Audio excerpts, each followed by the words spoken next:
बुलढाणा जिल्ह्यात शेगाव शहरातून जाणाऱ्या अकोट खामगाव राष्ट्रीय महामार्गावर गतिरोधक नसल्याने झालेल्या अपघातात एका इसमाचा मृत्यू झाला। या घटनेनंतर संतप्त नागरिकांनी रस्त्यावर उतरून रास्ता रोको आंदोलन करत महामार्ग खोदण्याचा इशारा दिला। पोलिसांच्या मध्यस्थीने आंदोलन तात्पुरते स्थगित करण्यात आले आहे। शेगाव शहरातून जाणाऱ्या अकोट खामगाव राष्ट्रीय महामार्गावरील वाटिका चौक परिसरात गतिरोधक नसल्यामुळे अपघातांच्या घटना वाढल्या आहेत। 4 दिवसांपूर्वी भरधाव बुलेट दुचाकीने दिलेल्या धडकेत अजय घाईट गंभीर जखमी झाले होते। उपचारादरम्यान नागपूर इथं त्यांचा मृत्यू झाला।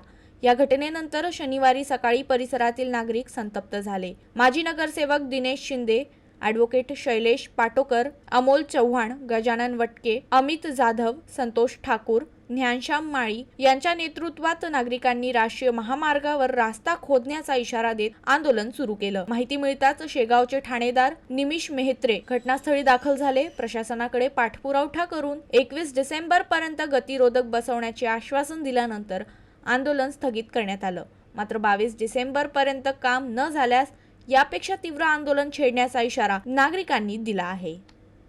आज वाटिका चौकामध्ये संतप्त लोकांना रस्ता रोको केला आणि ह्या ठिकाणी रस्ता खोदायचा कार्यक्रम होता, पण ठाणेदार यांनी इथे येऊन संतप्त नागरिकांचे समजूत घातली आणि त्यांना सांगितलं की 22 तारखेपर्यंत अल्टिमेटम दिला त्यांना आम्ही ना की 21 तारखेपर्यंत हे तुमचं आणि 22 तारखेला आम्ही हा रस्ता स्वतः खोदून घेऊ JCB लावून। काय घटना घडली होती? मागील आठवड्यामध्ये घाईट हे व्यक्ती त्यांच्या फॅमिलीसहित शेगाव इथं राहायला आलेले नांदुऱ्यावर अजय पाटील आणि ते रस्ता क्रॉस करताना त्यांना बुलेटवाल्यांना उडवलं आणि ते गंभीर स्वरूपात जखमी झाले आणि त्यांना नागपूर इथे नेण्यात आलं। पण काल रात्री दुर्दैवानं त्यांचा मृत्यू झाला।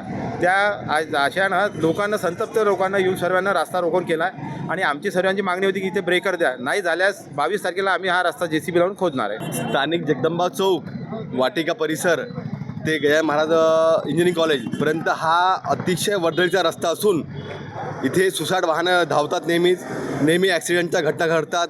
इथे हाय मास्क बंद आहेत आणि अपुऱ्या अशा स्पीड ब्रेकरची व्यवस्था आहे।